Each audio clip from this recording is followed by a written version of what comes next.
Hello, ladies and gentlemen. Welcome to Calls. This is the 2024 RBC Canadian Open DFS Tactics show.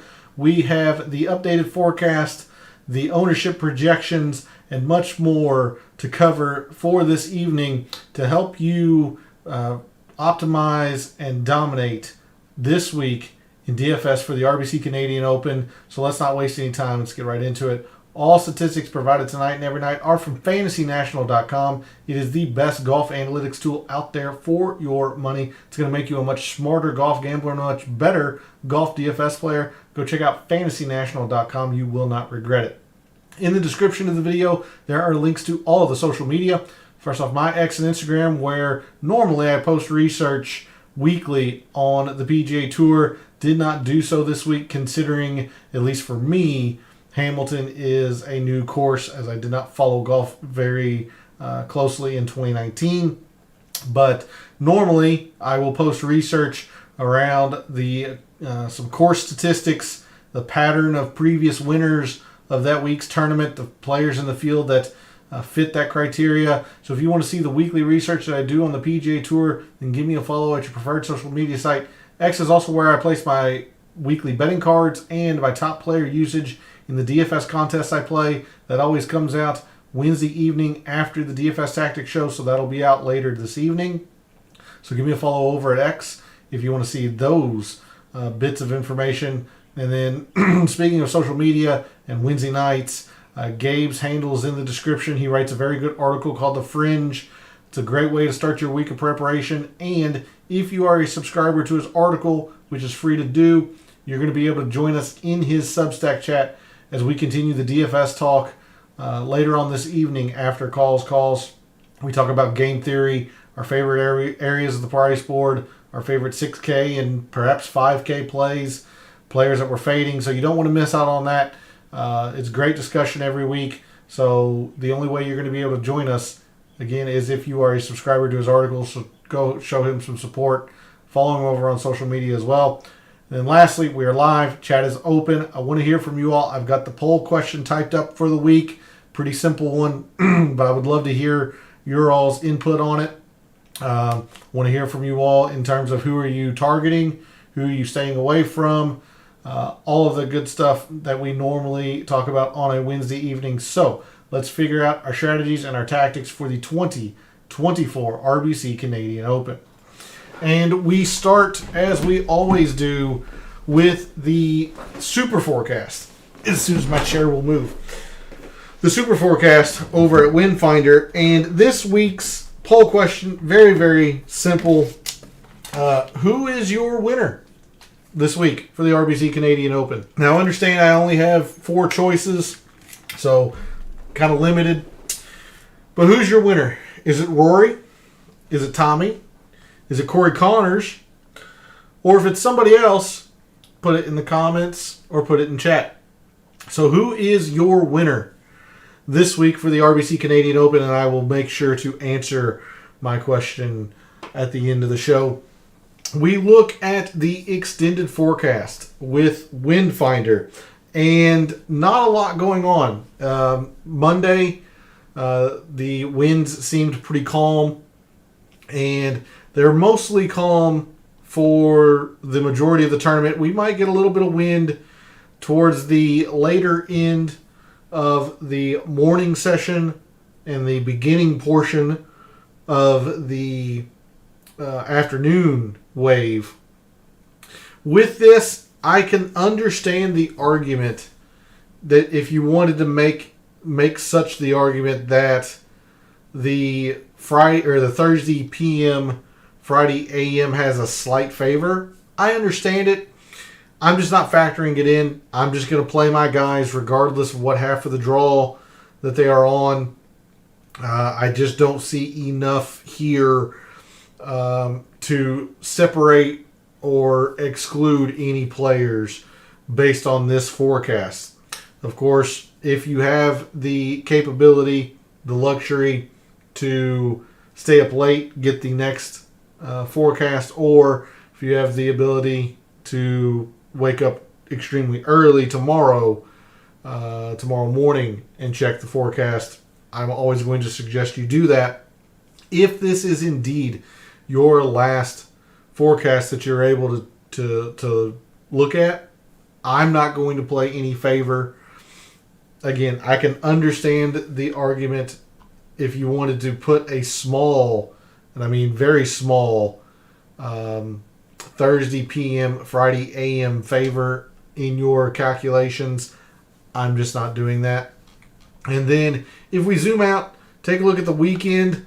Again, pretty darn calm on Saturday. High of near 70. Just looks perfect. We might get a little bit of rain Saturday night into Sunday morning, but not a whole lot of wind. So it really does look like tomorrow is going to be the windiest day for the tournament. And I don't see enough here to factor in a wave advantage. So with that, we will move to Fantasy National. And we're going to do one very quick review that we've talked about quite a bit this week. But in case you did not see Sunday night or Monday night show, and then we'll go straight into the mixed condition model. Hamilton Golf and Country Club, even though it has been lengthened since 2019, it is still a short course. Still under 7,100 yards as a par 70. So, on short courses, at least those defined as less than 7,200 yards in Fantasy National, on short courses, the past couple of years, our top performers have been Eric Cole, Sahith Theegala, Sam Burns, Seamus Power, Tom Kim, Mark Hubbard, Bo Hostler, Adam Scott, Ryo Hitsatsune, and JJ Spawn. So if you have not finalized your lineups, or if you are still debating between player A, player B, or filling out your last roster slot, consider these guys if you aren't, because especially since they have played short courses well in the past couple of years. If we move on down, Alex Noren and Stuart Sink, Corey Connors, Grayson Sigg, Tyler Duncan, Taylor Pendrith, Ches Reavie, Adam Vinson, Ben Martin, Keith Mitchell. There's your top 20 in terms of players who have played short courses the best over the past couple of years. The other side of that coin, players who have not played short courses well: Tyson Alexander, Michael Gligic, Wesley Bryan, Ben Taylor, Cameron Champ, C.T. Pan, Ryan Brim, Parker Cootie. Remember, Colonial is technically average length being right under 7,300 yards. But coming off of very good Charles Schwab challenges, Parker Cootie. Some other players, Matt Wallace, Martin Trainer, Kevin Kisner, Nico Echeverria, Chad Ramey, Snedeker, Norman, Streelman. So these guys have not played short courses well the past couple of years. So you might want to give these players a downgrade in your calculations, considering they generally don't play short courses well. But with that, we'll go to the mixed condition model that I have made for this week and the RBC Canadian Open. This is one of the few times that I am going to include all 4 strokes gained major shot types in a mixed condition model. I just did not feel comfortable leaving out off the tee, even though we have we have a lot of forced layups here, and off the tee it's pretty hard to gain off the tee with a lot of forced layups. Look what Rory did 2019. So if someone is on their game, drive with the driver and straight long, they could gain quite a bit of an advantage like Rory did in 2019. So I only have it at 5%, and I am including the fairways difficult to hit filter, considering I think Hamilton will play much like it did in 2019, with the fairways being difficult to hit even with all the forced layups. So 5% there, 15% in strokes gained approach, the second most weighted metric in the mixed condition model. We saw Monday night from the prior leaderboard that approach was a pretty darn big factor. Even though Rory just destroyed everybody off the tee that week, all those years ago. He was still just very good with his irons as well. Very good. He just was very good all the way around in all 4 shot types. And there was a lot of correlation with the approach as well. So 15% in strokes gained approach, 5% in around the green. These greens, while they are average in terms of size for the PGA Tour at 6,000 square feet, they're going to play a lot smaller with all the undulation and the steep runoffs around them. So I imagine a lot of players will be getting or trying to scramble, trying to get up and down fairly frequently around Hamilton. So I did not want to ignore the around the green. So only 5%, but just due to the way the course is set up, they've taken out a lot of rough and put in a lot of closely mown area. 5% around the green.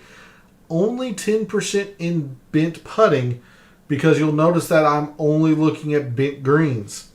I talked extensively Monday night how I just did not feel comfortable filtering all the way down to average speed bent greens for a couple of reasons. One is that there wasn't a whole lot of sample size there. Most tournaments that have bent greens are generally fast or even lightning. See the Masters, see the Memorial where we'll be next week. Those are always lightning. So we don't have a lot of sample size in terms of average speed bent greens, and it's not a guarantee that they'll be average. The GCSA tournament fact sheet listed the stimp at 11 to 12. 11 would certainly be average, but 12 would be fast. So I am not 100% confident that they will be average speed, and that could be a potential weakness because all 4 rounds in 2019 were average speed bent greens, or played to average speed. But I just don't feel 100% confident that they will be average this year. So if they are, that is a potential weakness. But only 10%. This was such a huge factor in 2019. But explaining to you why it is losing some percentage due to the concerns of sample size and not being 100% confident that the greens will indeed be average this year. 5% each in good drives and greens when fairways are difficult to hit. Again, I think these fairways will be difficult to hit, and I have put all of my eggs in the accuracy and precision basket. I do not think distance is going to be a factor at all, or if it is, it's very minimal, and I've got that covered with off the tee. I am really focused on the precision. Good drives, meaning players hitting the fairway, or they're hitting the green if they're in the rough. Greens, self-explanatory. So I want to see who are the accurate players this week, as that generally is what Hamilton rewards. 10% in birdies or better gained on short courses, and you'll notice I don't have any bogey avoidance. I do think Hamilton will play to about average. We saw 3 rounds of average and a round of difficult in 2019. I do think it plays to average this year in terms of difficulty, and I don't like using that filter, meaning the average difficulty scoring relative to par. So instead, because Hamilton is short, I just use that filter, and there is the potential, especially with the rain that has happened early this week in Ancaster, that it could play soft and it could play easy, especially tomorrow. So there is all the possibility that there are some low scores out there. And there's eagles. There are eagles that will happen. The 2 par 5s are short and attackable. The drivable par 4, a couple of short par 4s less than 400 yards. So there are good scoring opportunities around Hamilton. So 10% in birdies or better gained on short courses. 5% in total procs. I was surprised by this Monday night and how much total procs factored into who rows on the leaderboard in 2019. I don't want to focus on a specific range because there are so many options available to players off the tee. Players like Rory will probably take driver a lot, whereas players like Kevin Kisner will lay up and all sorts of in between. So I didn't want to focus on a specific range, just 5% in terms of total procs. 10% in total par threes. A little bit heavy. I would understand if you wanted to look at the 200 to 225 par threes. But again, some of these holes have been lengthened. It comes into the par threes and it comes into the par fours heavily. But 10% in total par threes, in my own evaluations and lineup building, I am making sure that the players at least, decent at the 200 to 225 range. But for the mixed condition model, just looking at total par threes, 20% in total par fours. We have 12 par fours. Just a big factor around Hamilton since this is a par 70. 5% in the 400 to 450 par fours. Based on 2019, this percentage should be increased fairly significantly, maybe 10 to 15%. But again, some of these holes have been lengthened, and I do think the 450 to 5 will play a bigger factor. The 450 to 500 yard par fours, that is. So the majority of the par fours still fall into this range bucket. That's why I've separated out. But also explaining why I'm only having 5% in there, not 10 or 15%, because some of these holes have been lengthened. And then lastly, 5% in terms, or 5% in total par fives. Only 2 par fives at Hamilton. Pretty mitigated in importance, but Rory played them extremely well. Eagles are available, so you don't want to ignore the par fives considering they are the best opportunities to score here at Hamilton. So there's a look at the mixed condition model and how I see Hamilton playing, or the angle that I'm taking in terms of ranking players this week. Hopefully I've given you an idea on some areas that I could be weak, and maybe you have slight disagreements with me. So with that, let's move to my rankings for the week for the RBC Canadian Open. As a reminder to returning viewers, for your information, if you are a new viewer, my rankings are based on 3 criteria. The FNGC rank, which is a straight numerical ranking based on the mixed condition model that we just covered. The metrics and the percentages that are in those. Course value, which is blank this week because I generally go back 5 years. And while Hamilton was played 5 years ago, the Canadian Open changes venues every year. And so because I want to focus on the course, not the tournament, that's why it's blank for this week. So no course value.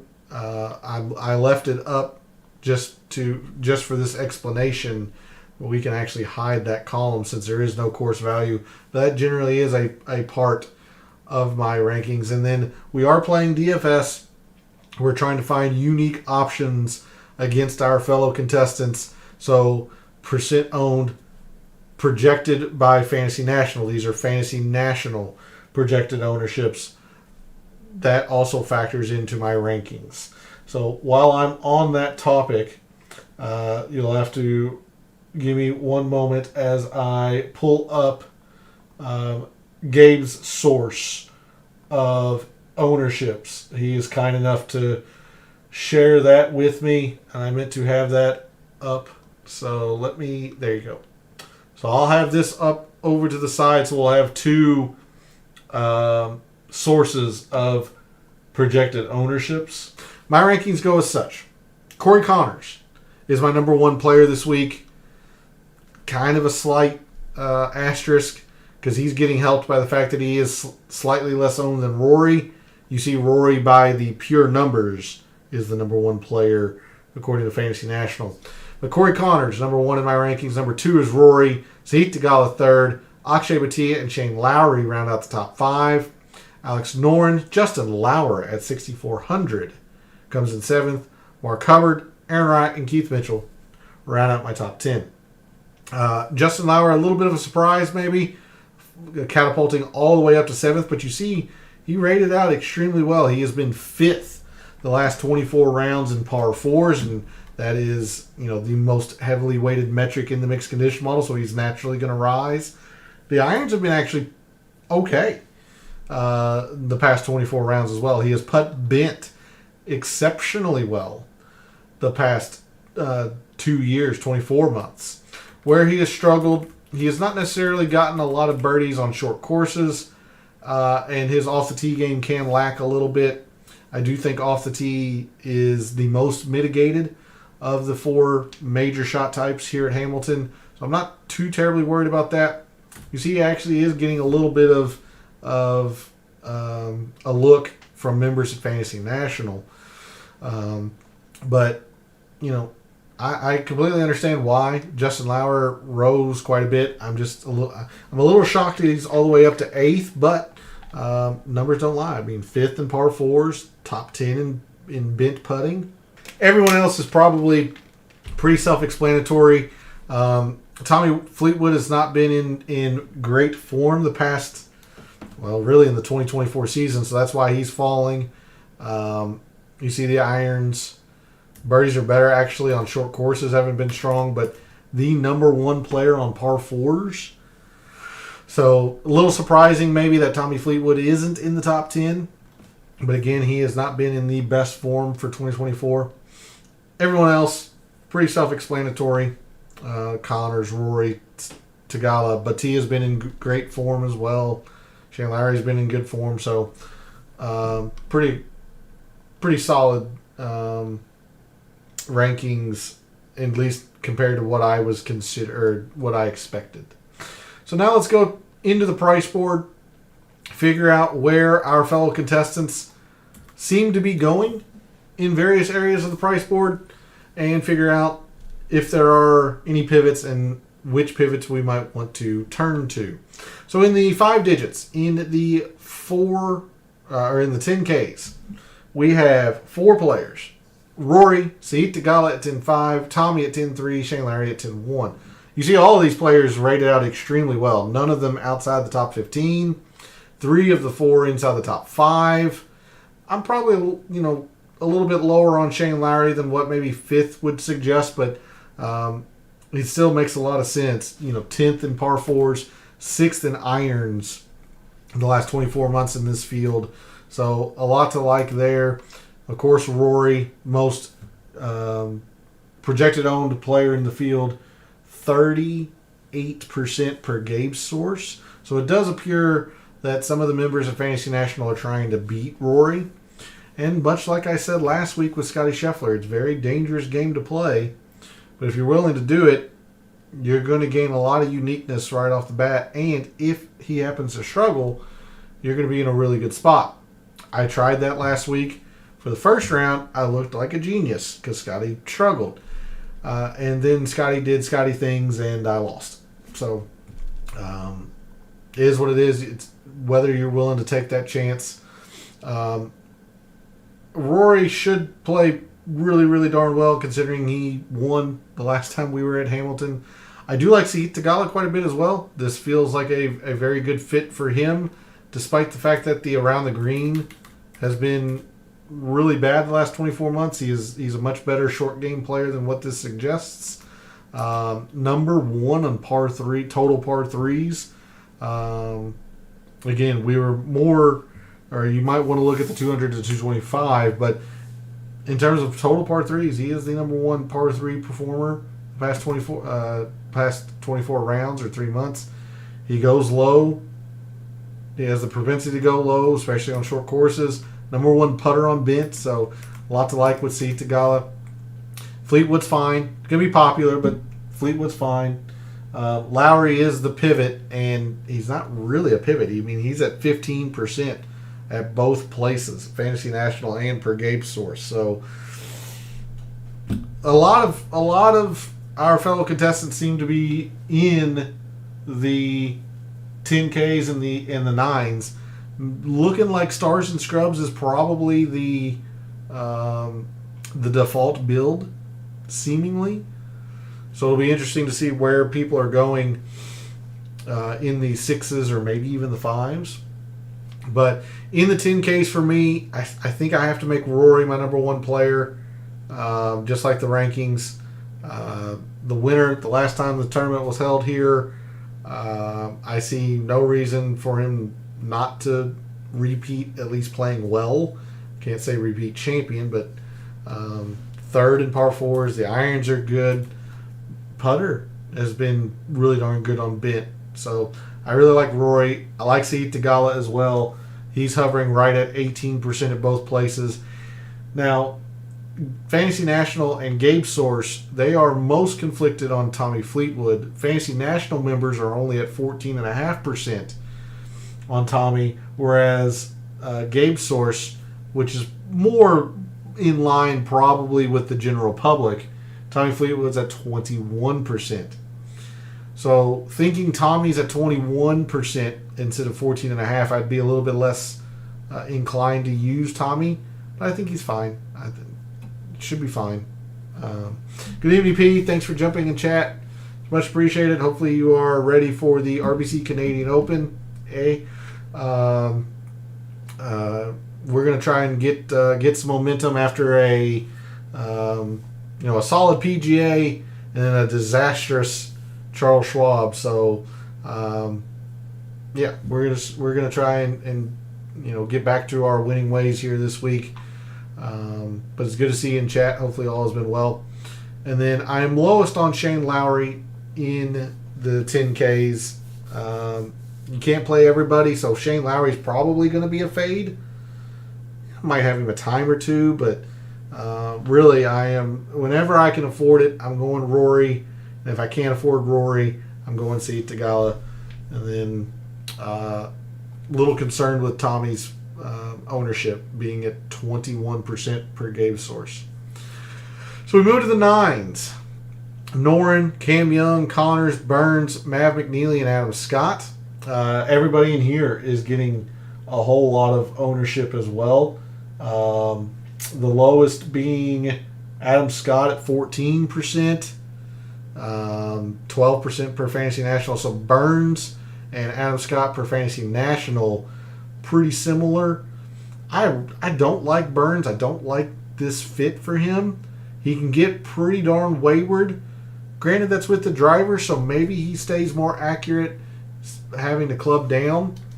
But he's not been particularly great on the par 4s or the par 3s.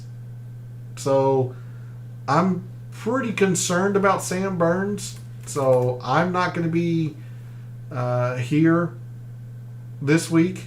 I know a lot of people have him on the outright betting card, but I'm just not there. I also have a little bit of concern with Mav McNeely. I know he rates out extremely well. That's a lot of ownership, sitting at anywhere between 14 to 16%.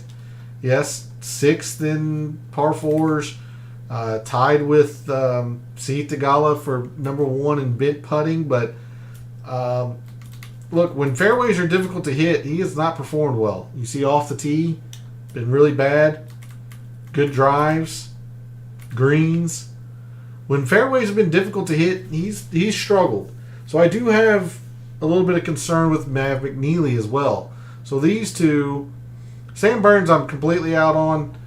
Mav McNeely, I might have a time or two, but I'm quite cautious with it.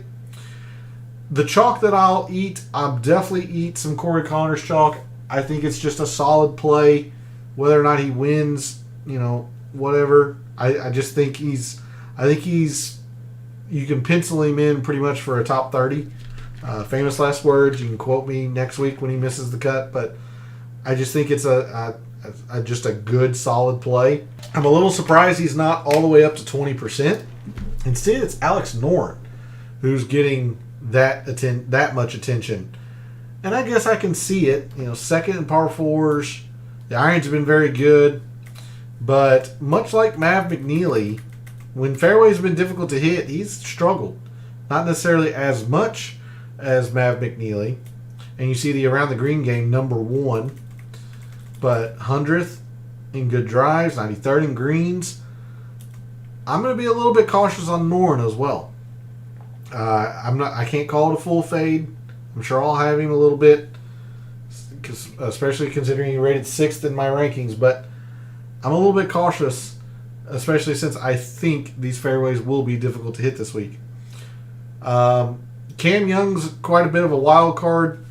He's got all of the off the tee prowess like Rory, but man, he can, like Sam Burns, he can get wayward. So if he's elite off the tee like he can be, he's probably your potential pivot. At least, compared to the others in the 9Ks. I mean, he's still at 13 to 15%, but he's the wild card in the 9Ks. Depending on how you feel his driver is going to be this week. And Adam Scott's, I think, fine. I'm not excited to use Adam Scott this week, but I think it's fine. So I mentioned how I'm going to be a little bit cautious on Noren. I'm going to be pretty darn cautious on McNeely. I'm out on Sam Burns, so I will eat the Corey Connors chalk. I'll probably dabble or sprinkle some Cam Young. I'll dabble and sprinkle some Adam Scott. But if I'm not doing a whole lot in the 9Ks and I like the 10Ks, probably tells you what kind of lineups I'm building.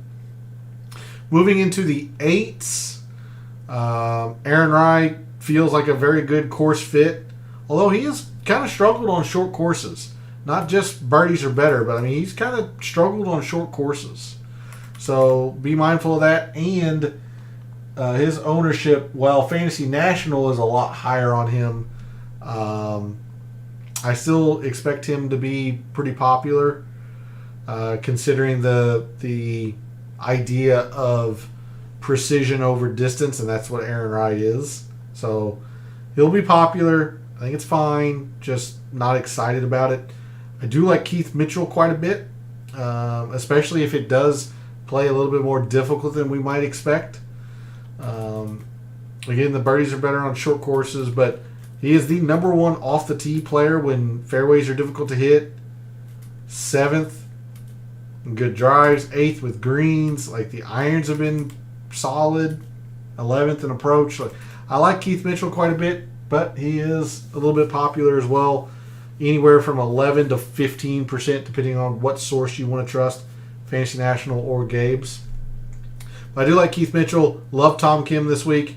Look, I've been a little bit cautious on him the past couple weeks, and he's played really, really well.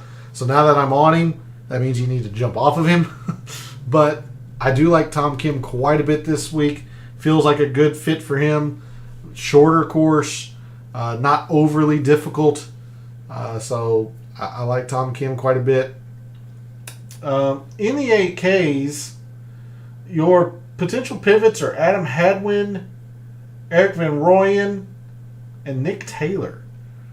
The defending champion of the tournament, technically. He didn't rate out well for me, so I'm off of it. But, I mean, 6% on a Nick Taylor who's already won once this year. It's not terrible. Makes me think that I should probably consider a little bit Nick Taylor.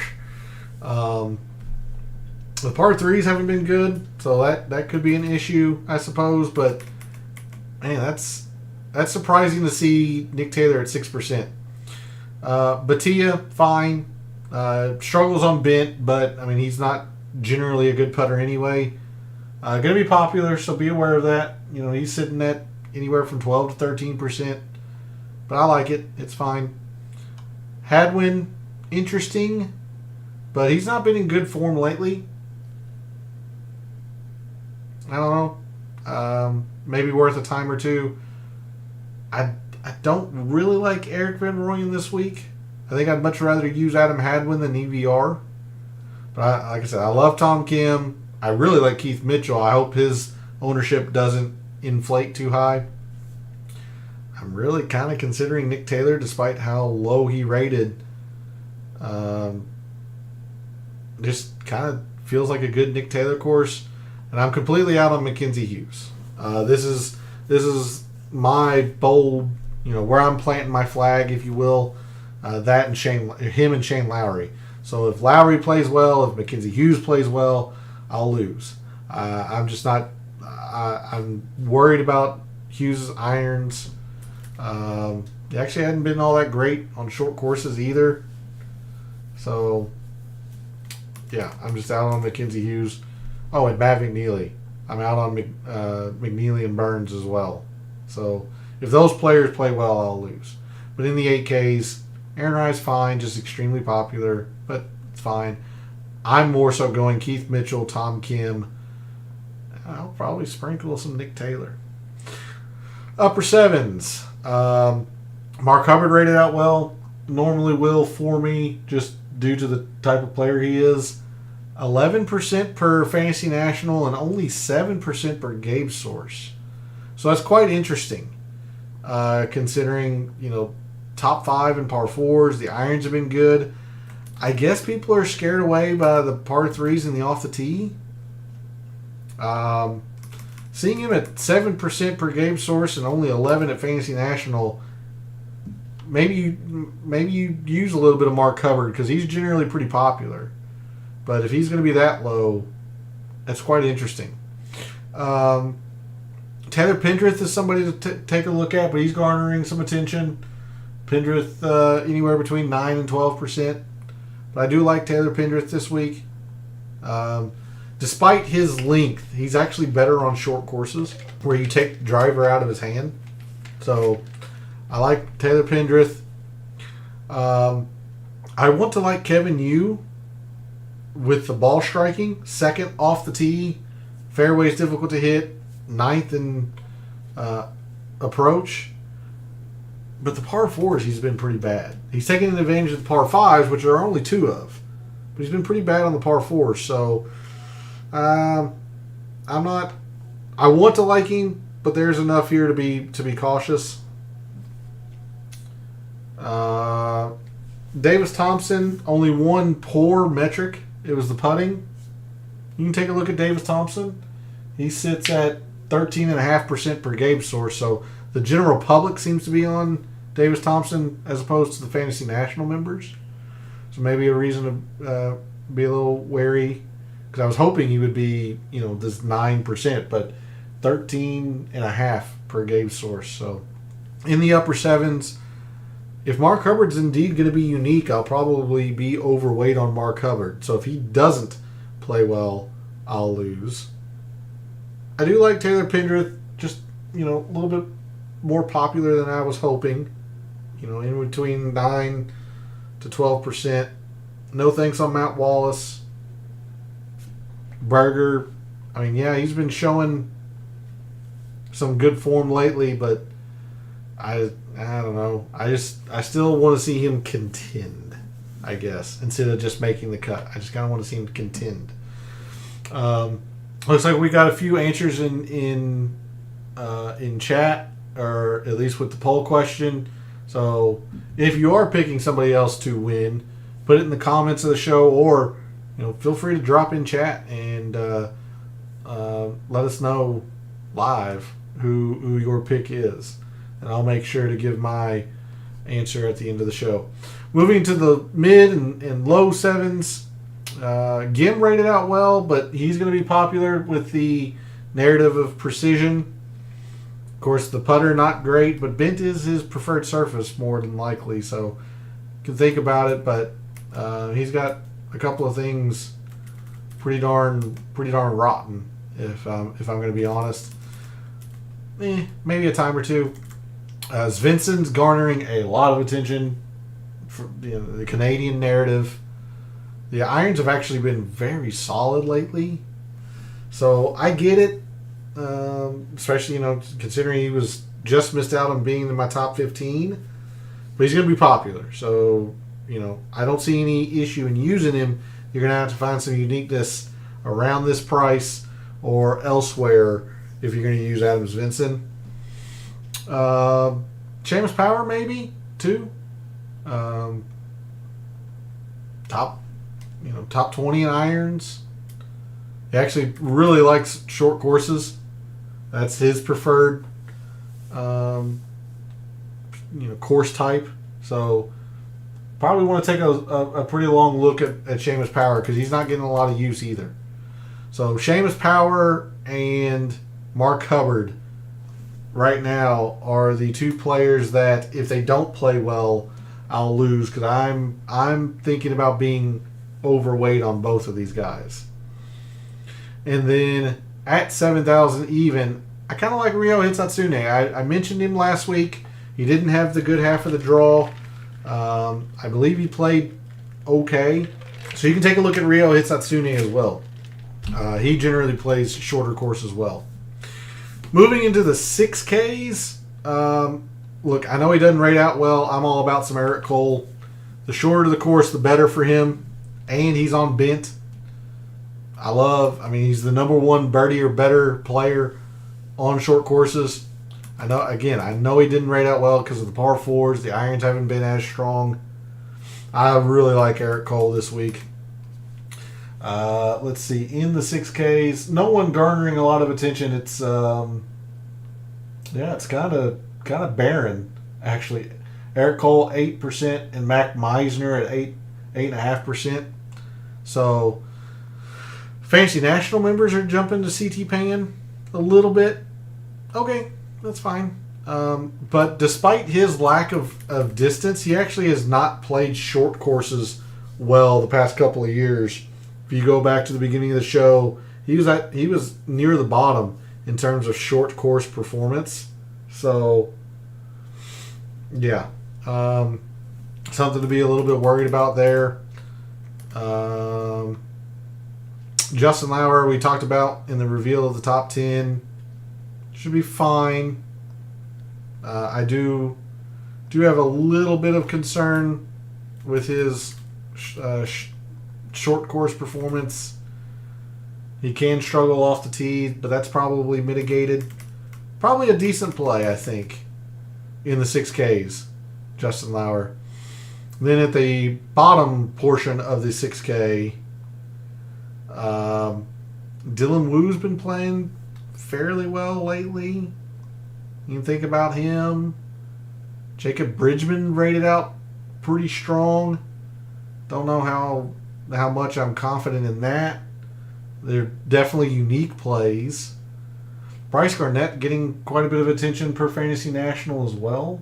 9%, only 4% per Gabe Source. So, I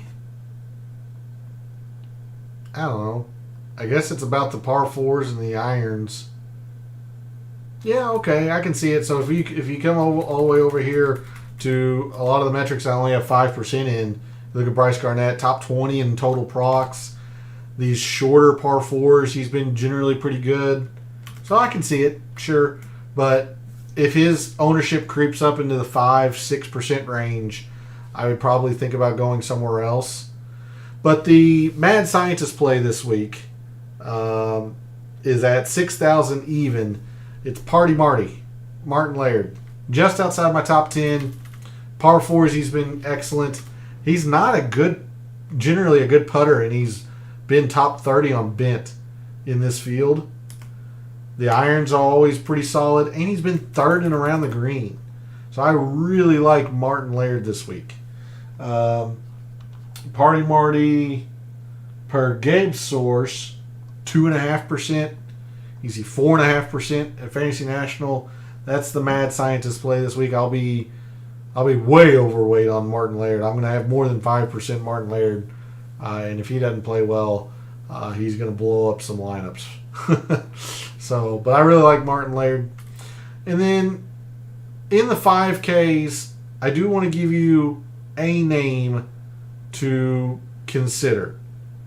For whatever reason, Stuart McDonald has popped for me a couple of times as I'm making some lineups. He's been kind of solid all the way around in terms of approach, putting on bent. His weakness has been off the tee, which again I think is mitigated this week.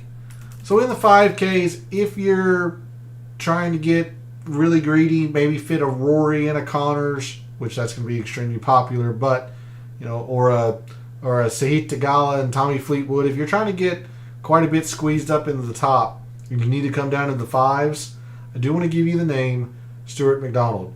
But for the most part, I've been bottoming out at Party Marty. Alrighty.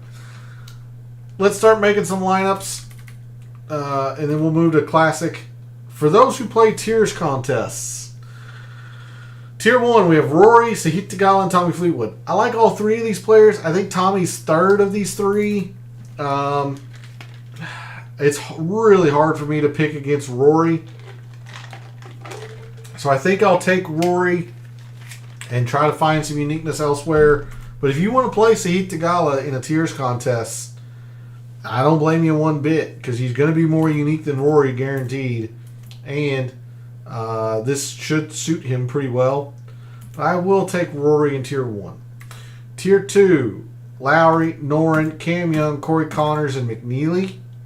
I'll take Connors, hoping he's a little bit more unique than Noren in a tiers contest. I know it'll be close. So I'm definitely going to have to find some uniqueness somewhere in my tiers lineup. But I will go Connors.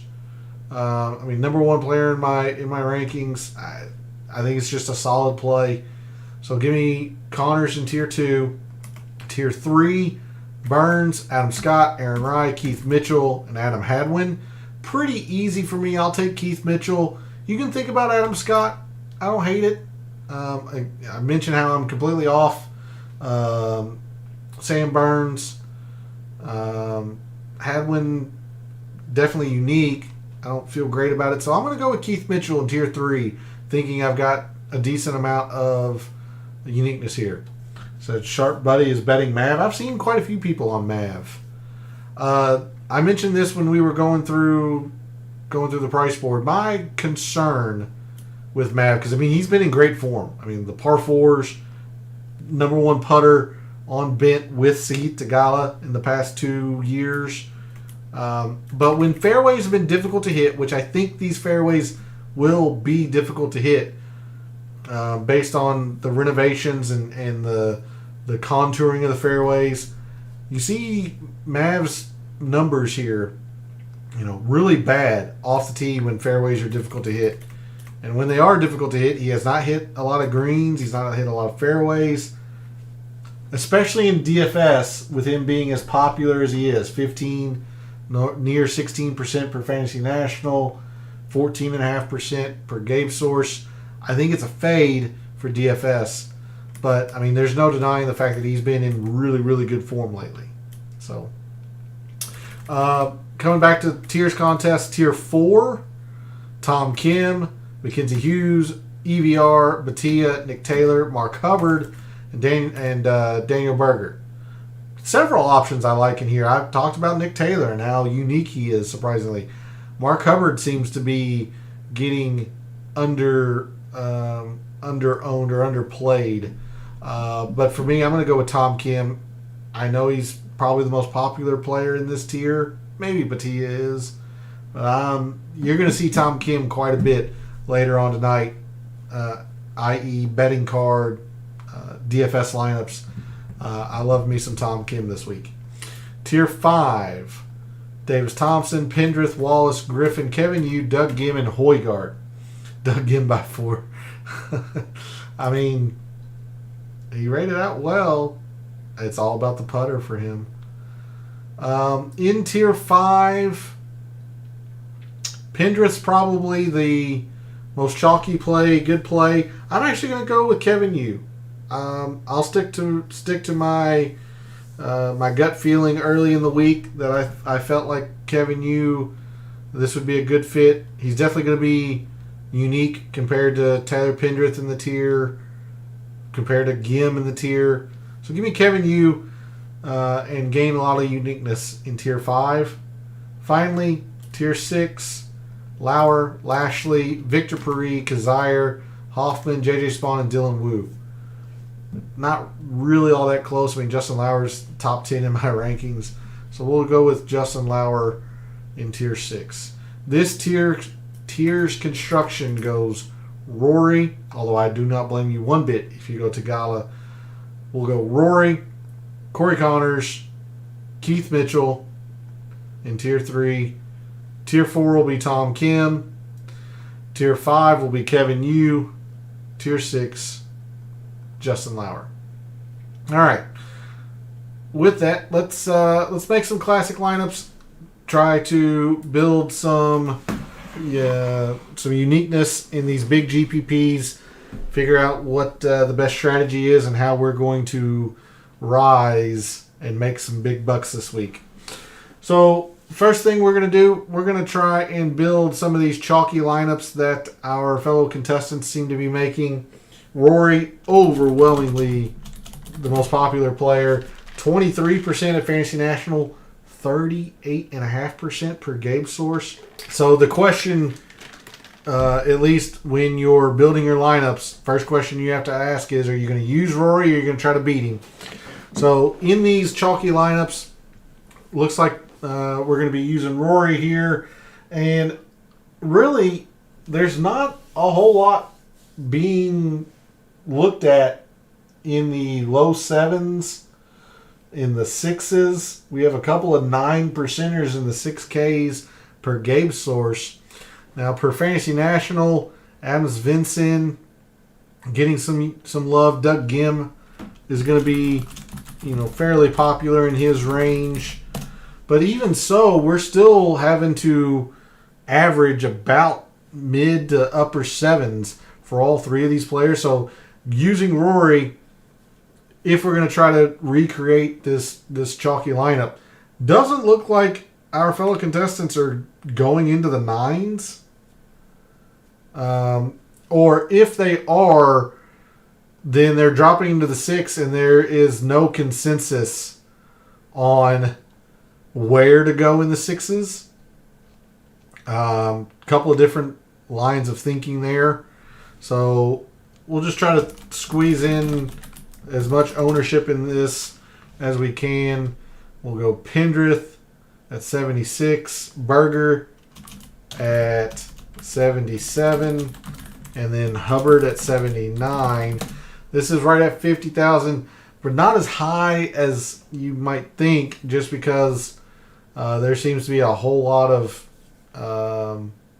posturing, I guess, going on in the 7s.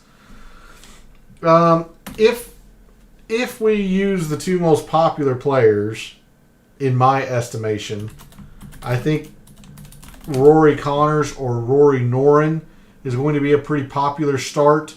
And then in the 6Ks, at least per Fantasy National, Justin Lauer at 9%, Bryce Garnett at 9%. These are the two most popular plays, it seems like.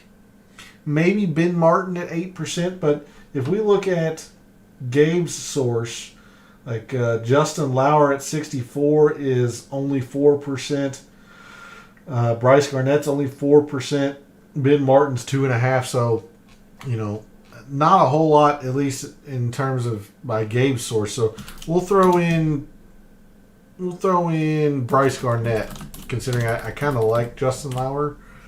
Bryce Garnett there might bring down the ownership a little bit, but I'm just trying to emphasize the upper portion here. If they go Rory Connors, they probably can't go 8 or in the 8s. If they do, it has to be at the bottom of the 8s. Maybe a Batia. More than likely, this would be a Mark Hubbard. And then 7,100 per player. Again, not a whole lot at the bottom half of the 7. So, I mean, again, this is either Mark Hubbard, Daniel Berger, Taylor Pendrith. Let's go Taylor Pendrith. Yeah, let's do that. Taylor Pendrith, Adams Vinson, and 74 is Doug Gim. Yeah, so that's another look at perhaps. So yeah, this is actually a little bit more ownership, dropping down to the more unique Bryce Garnett, considering he's at the 6Ks, but throwing in a much more heavily owned player in Corey Connors. So there's a look at a couple of different potential chalky Rory lineups. If our fellow contestants are trying to beat Rory, looks like they're probably going like Tommy Fleetwood or Alex Noren. Let's go Fleetwood. Again, this would be Corey Connors, but I'm going to throw Noren into this. Noren, McNeely could also fit into this. McNeely sitting at like 14.5%. Then Davis Thompson, who is at 14% per Gabe source, 13.5%. Not nearly as much at Fantasy National, but again, dropping. It looks like the 8Ks are just kind of getting ignored, with the exception of maybe Tom Kim. And Aaron Rye is going to get a lot of use from the members at Fantasy National. But looking like the 8K is kind of getting ignored. So if you're willing to build a balanced lineup, you probably are going to be pretty unique this week. Fleetwood, Noren. I don't want any part of Mac Hughes, so we can try to throw him into a lineup. But you're quickly coming out into the low sevens, who we've established, like Adams Vincent, Doug Gim. That's as low as most of our fellow contestants seem to be going. Maybe Seamus Power, but yeah, I mean it's Vincent, it's Doug Gim, Pendrith, Berger. So this will be over budget by a couple hundred, but it's really the kind of the same players per Fantasy National, at least. Some other players that might be getting some attention according to Gabe's source, like Davis Thompson's, that's 13.5. So Gabe's source and Fantasy National are quite different on Davis Thompson's popularity. Doug Gim sitting at 10% per both. Vincent's at 9.5 to 11.5. So these are the players that are getting the most use. So with that, how are we going to maneuver around that? Well, if we're going to go with Rory, when we're going to have to find some uniqueness down at the bottom, I gave you the 5K play of potentially, if you want to go superstars and super scrubs, go to the 5K play of Stuart McDonald. So we can try a lineup with that. Although I'm not necessarily as there, but he did pop for me a little bit. And then you can try to get like a Sahith Theegala or a Tommy Fleetwood into this. I think Corey Connors is still going to be a little bit too popular, would be my guess. We can try. Well, Tommy's at like 21% per Gabe source, so I mean, really a lot of our fellow contestants are just in and around the 9 and 10Ks. Rory, I think Theegala's going to be a little bit too much. I'm not necessarily in on Alex Noren. I mean, for me, this would be Corey Connors. We'll try Tommy. So Rory, Tommy, but I mean, again, you're just kind of stuck in that mire of the low sevens. And there are a few plays down there that I like. I mentioned Seamus Power. Kevin Yu, somebody you can think about. Ryo Hitsatsune. But I'm generally not much in the low sevens, which is what this would require to work. Let's come off of Tommy. Maybe we go. Maybe you're a believer in Cam Young and his off the tee skill set, similar to Rory. That could work. It's a little bit more risky for sure, but quite a bit more unique. Seamus Power. Now we're in the mid to upper sevens where there's quite a few more players that I like. Hubbard's not necessarily as unique, but could be interesting. I mentioned Kevin Yu. Berger maybe. So if we go, say, Kevin Yu, 79 is Hubbard. Like, I don't think his ownership's going to break this. Yeah. I mean, we're right at 10%, which is what you're kind of hoping for. You know, Stuart McDonald, pretty darn unique. A little bit, quite a bit speculative, I'll give you. But Seamus Power plays short courses extremely well. Kevin Yu in the ball striking. And then Rory and Cam Young, two of the elite drivers of the golf ball that very well could just overpower this course. There's a unique looking lineup. But the way I've been going, if I haven't been using Rory, and I'll be using, my fair share of Rory for sure, let's try to build a balanced lineup here, because that actually does feel like it's going to be the unique way to go this week. Depending on where you want to start, you can start with Connors. He's a little bit popular. Again, I'm not on Sam Burns. P mentioned that his buddy's on Mav McNeely. Not necessarily as there or much there. We'll go Connors just because I just think it's a solid play. And then just loading up in the eights. I mean, I really like Keith Mitchell. I like Tom Kim a lot. Batia, probably fine. Nick Taylor. I know he didn't rate out well for me, but he's been fine.